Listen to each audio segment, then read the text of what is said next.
அஸ்ஸலாமு அலைக்கும். Hi friends, welcome to home maker life style.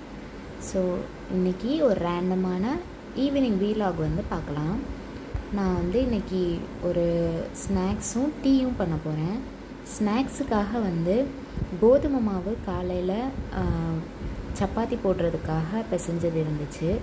So அதை அப்படியே புளிக்க வச்சுட்டு வெள்ளைக்கட்டி பாகு காய்ச்சி அதை எடுத்து நான் ஒரு பேன் கேக் இல்லை பணியாரம் அந்த மாதிரி செஞ்சுட்டு ப்ளஸ் டீ போட போகிறேன். டீக்கு பாலை காய்ச்சி எடுத்து வச்சாச்சு. அப்புறம் வெள்ளைக்கட்டி நார்மலாக கரைச்சி எடுத்துக்கிறேன். கரைச்சி அதை ஆற வச்சு மிக்ஸி ஜாரில் ஆட்டிடலாம். ஸோ காலையில் பிசைஞ்சு வச்ச மாவு, அது கூட கொஞ்சம் உப்பு, சோடா உப்பு, அதுக்கப்புறம் 3 ஏலக்காய், ஒரு 2 ஸ்பூன் அளவு சீனி போட்டுக்கிறேன். எதுக்காகனா வெறும் வெள்ளைப்பாகு ஊற்றினோம்னா கொஞ்சம் சுகர் கம்மியாக இருக்க மாதிரி இருக்கும்.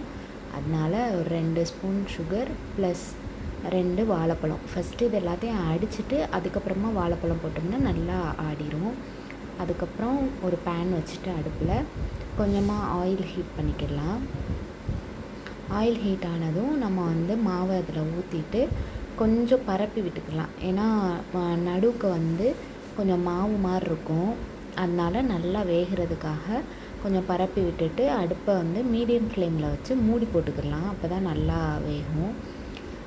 இந்த கேப்பில் பால் திருப்பி சூடு பண்ணி அதில் கொஞ்சமாக வெல்லம் போட்டுக்கிறேன். யார் யாரெல்லாம் டீ லவர் இருக்கீங்களோ அவங்கெல்லாம் கமெண்ட் பாக்ஸில் கமெண்ட் பண்ணுங்கள்.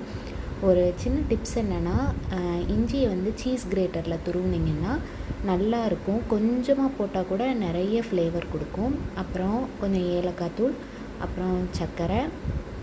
அதே மாதிரி தான், வெறும் வெல்லம் மட்டும் டேஸ்ட்டு இருக்காது. கொஞ்சமாக சர்க்கரை போட்டுக்கிட்டோம்னா நல்லாயிருக்கும். அப்புறம் அதை திருப்பி போட்டுட்டேன் பேன் கேக்கை.